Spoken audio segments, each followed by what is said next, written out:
what is SD-WAN? Basically, the definition is software-defined wide area network. Now, I know a lot of us here are in the IT space, and for those of us who don't know what a wide area network is, I'll just a wide area network, why we need a wide area network in the first place. So why do we need a wide area network? The primary purpose of a wide area network is to connect users to their resource and applications anytime and anywhere. For the context of this briefing, I will be using an enterprise wide area network so that we would understand the purpose and the use of a wide area network. Okay, as it's been depicted here, this is what the typical wide area network of an enterprise would look like. Basically, we have different branches, and at some point in time, they will all need to share resource and to share data between each other, within themselves. Now typically, it would be an enterprise that have, say, like an HQ, where all the resources being domiciled, where we have all the applications and pretty much the day-to-day applications they would need to run their business. Now, the advantages of a wide area network is this. We don't need to replicate the ICT investment, which we have in one location in every other branch office. So looking at this diagram now, typically the HQ would have all the application, all the resource the organization would need, and they don't need to replicate it in all the branches. And the branches will still have the same level of productivity and functionality. I'll just tell you a quick story. I remember growing up, my dad, he had a First Bank account, and his branch was on Allen Avenue. So if you're going to pay my dad money, you have to pay in that branch on Allen. If my dad is going to write you a check, you have to go and cash it over there. Because at that time, we didn't have, ICT, we didn't have a wide area network at the time. If there's any industry that has actually taken advantage of WAN, is the financial sector. I mean, today now, most of our banks, their HQ is domicile here in Lagos, their HQ. So our account details, our account numbers are here in Lagos, some of them in Victoria Island or in Lagos Island where we are right now. So even if you go to Bauchi to open an account or to use an ATM over there, the server that is still being queried as to your bank details is in the HQ here.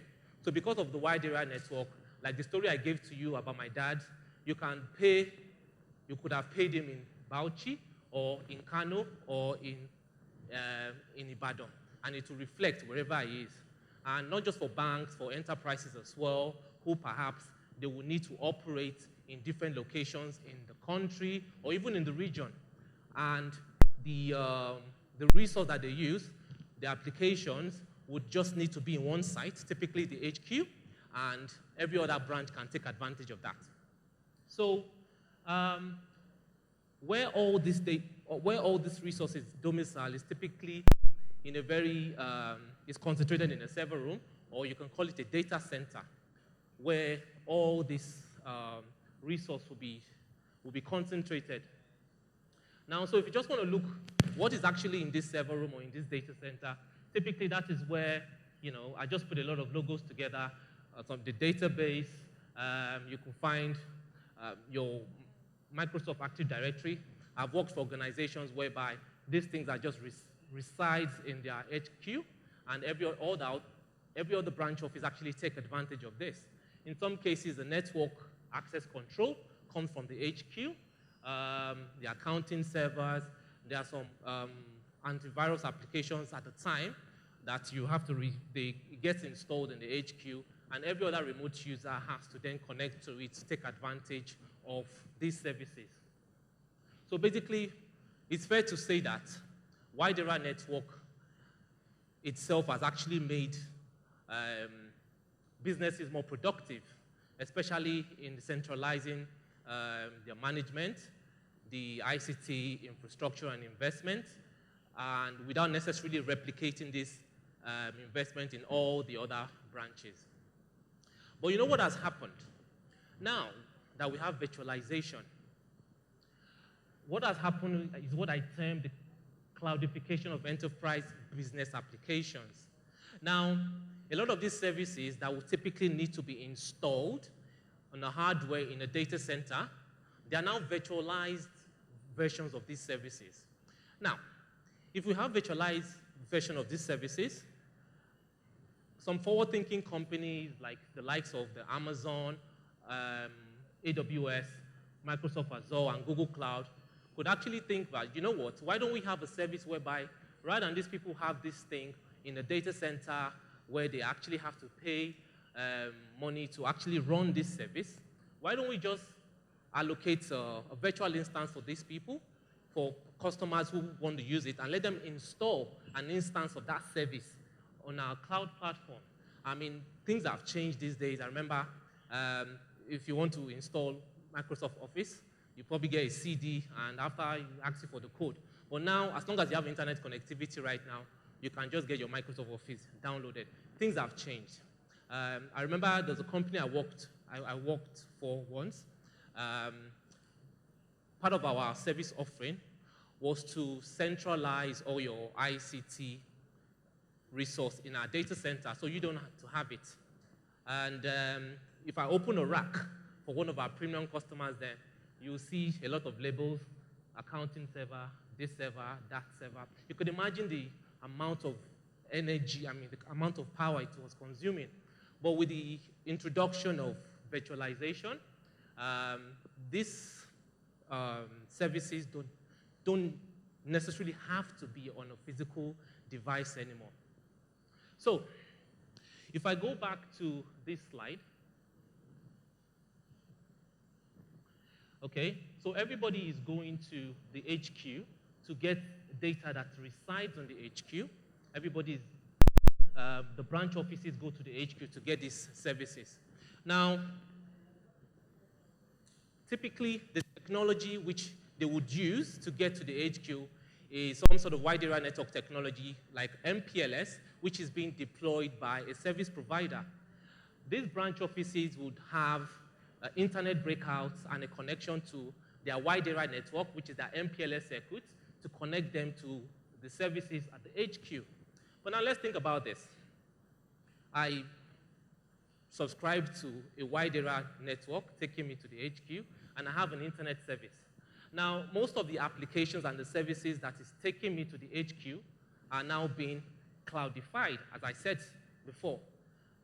Now, what's the cloud? That's just the internet, and I already have an internet subscription. So, gradually, we might be struggling to make a case for subscribing to conventional wide area network technologies like MPLS.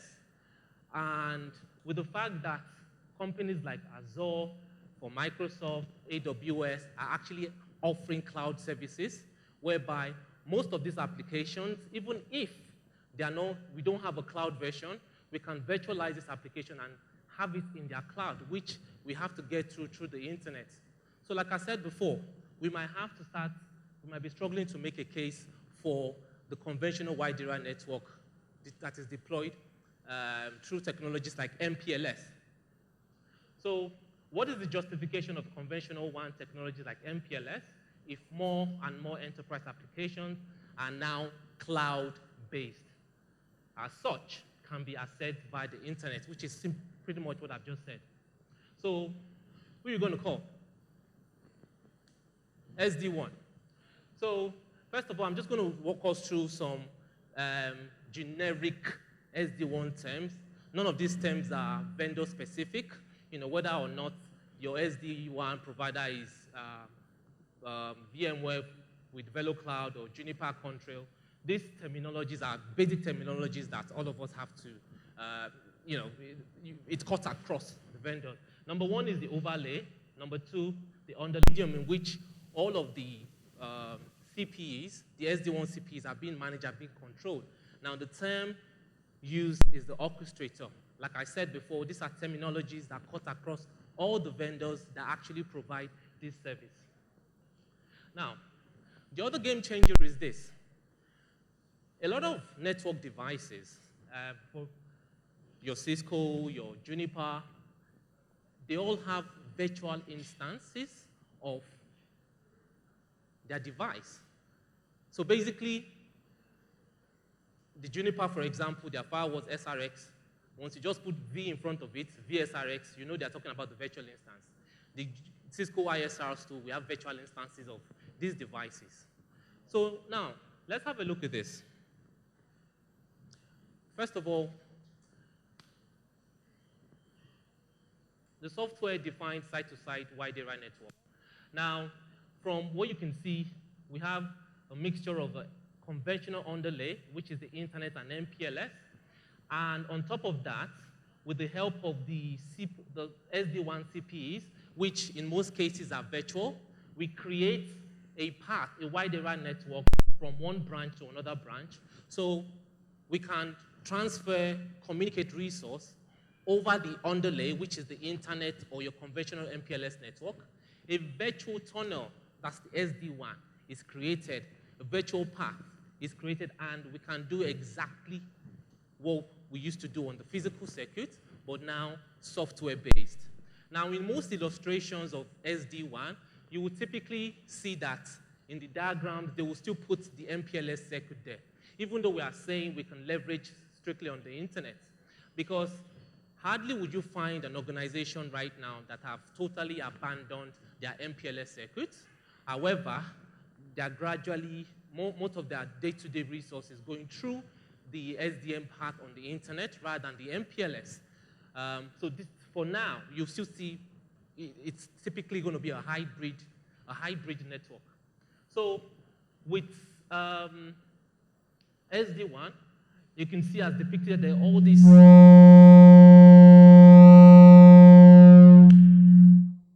about that. Hello?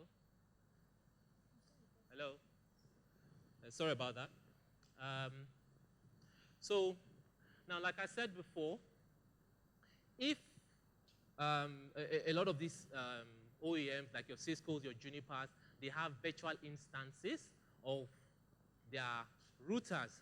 Some of these, your typical networking functions like your firewall, router, even application-aware services, your UTM services, everything can now be installed on a virtual instance.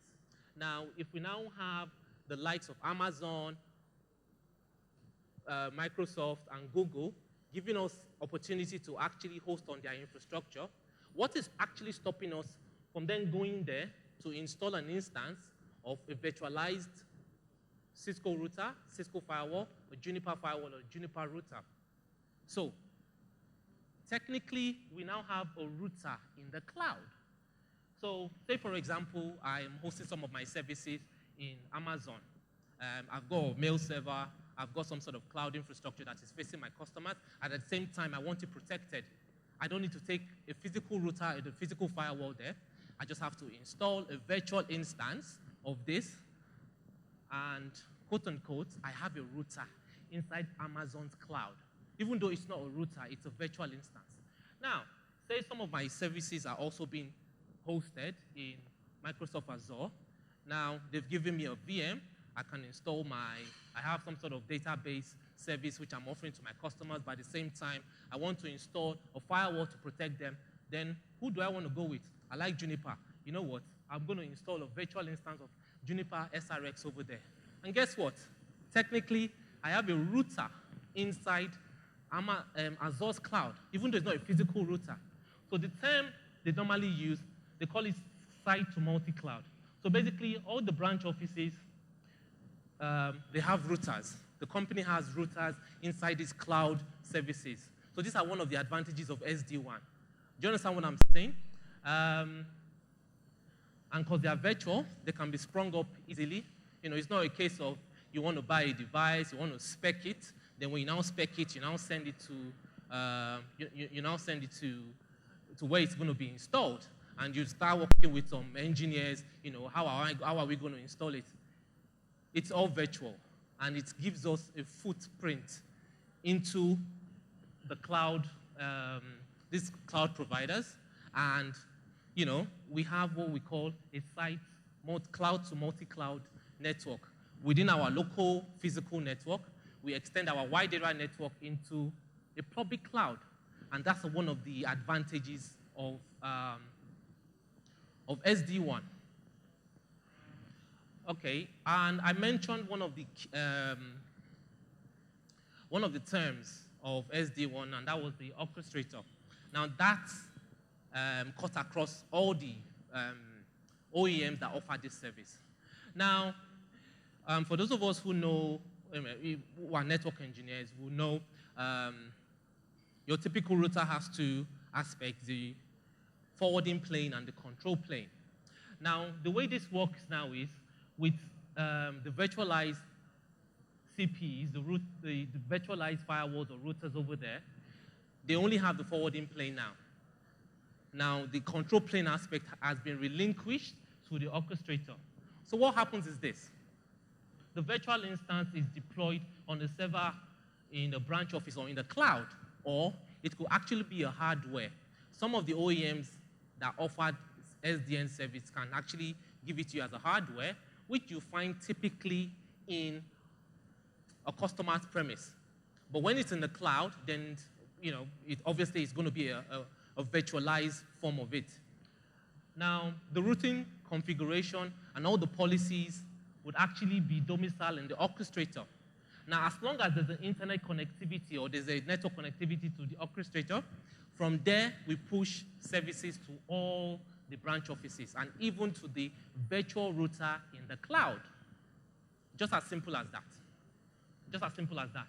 So the routing decisions, the policies, because some of these CPEs, like I said before, they have what I call application-aware services, QoS, just like your normal firewall. So if it works that way, all the configuration comes from the orchestrator, and it's just very, very seamless and very, very straightforward. So why SD-WAN? Okay, so for every single buzz, every new technology out there, there's always something they'll be pushing out, the OEMs who are offering to sell this. Number one you hear is that it would save cost. Now, how would it save cost? Typically, to be very honest, the cost-saving aspect is people would say you don't need to subscribe to MPLS anymore, and you can just pretty much take all your services via the internet, through the cloud. That's one aspect. Now, also, as I mentioned, springing up instances of virtual routers would be cheaper to deploy than a hardware sending an engineer to site. In those two aspects, that is one way you could definitely save costs. Now, with reliability and productivity, from the previous slide, you notice enterprises who are actually deploying SD-WAN are still using a mismatch, a hybrid. They still have a hybrid WAN, internet and the MPLS. Now, for most of the SD-WAN CPEs, end user device, they have the capability of integrating both your MPLS and your conventional WAN technology MPLS and your internet service. So depending on the policies you have placed on the orchestrator, you can say, look, we realize that through the internet getting to certain application is quicker than through the MPLS network. You can just say, you know what, take it through the MPLS. So it has some sort of quality of service, which is where the reliability and productivity comes into play. Now, it is easier to spring up. I mentioned that. And there's another term you hear a lot in SD-WAN, and that is ZTP, Zero Touch Provisioning.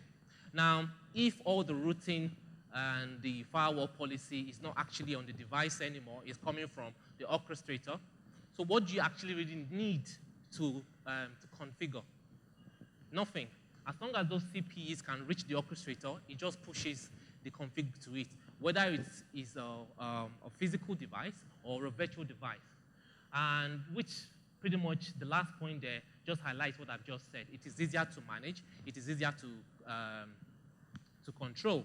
And of course, for data analytics, you want to say how many people is logging in or the threats. Some of these CPs have firewall capacity as well. So from one central point, you can pull out all the data that you need. So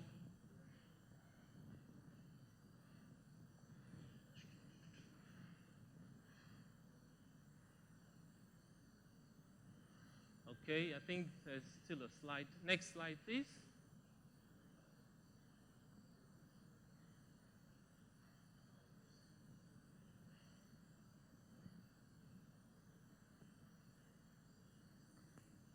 I think there are 3 more slides after this.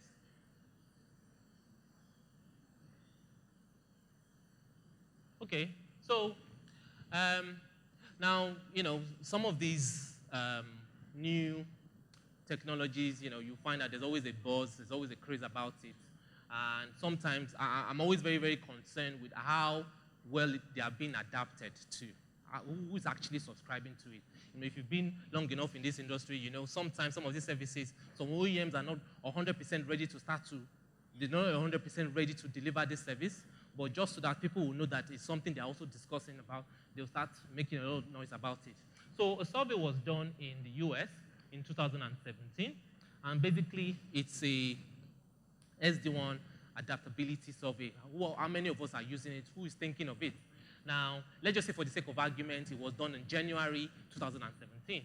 Now, 29% said they've deployed already, or they are going to be deploying it in the next 12 months. So which means still using the analogy of January. So by 2018, these 20% of these companies have actually deployed it. Now, 30% said they are still considering it, they are still thinking about it. Now, the last one is quite important, and that's why I said for a while, we'll still have a hybrid, SDN, internet, then the conventional MPLS. So 62% of them said in the next 5 years, they are still going to be deploying the conventional MPLS wide area network. And when you talk to a lot of engineers, especially in countries where this technology is being adapted real quick, they will say they still don't trust the reliability of SD-WAN as far as critical data is concerned. MPLS has worked fine for them, but I think gradually we'll start to see that more and more companies will start to adapt this.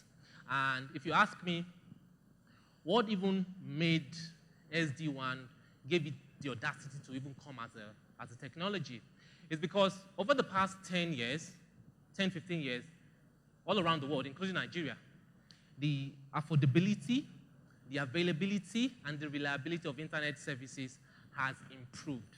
I mean, we all remember the time of internet cafe. As a matter of fact, I know somebody who built a house based on the business of internet cafe. I don't think that is a lucrative business anymore. Internet has improved over here. In countries like the UK, in America, most of all these telcos are doing more and more investments. I remember in the UK then, getting 8 meg of broadband ADSL internet in your residence would cost you like 15 pounds. So, but now, everything, you can get more bandwidth, and the things we can play around with in the internet has improved. So, this is a service we actually provide as a company, and we are providing it through 2 of our partners, Juniper Networks and VMware. Thank you very much. Thank you very much, Mr. Banjo.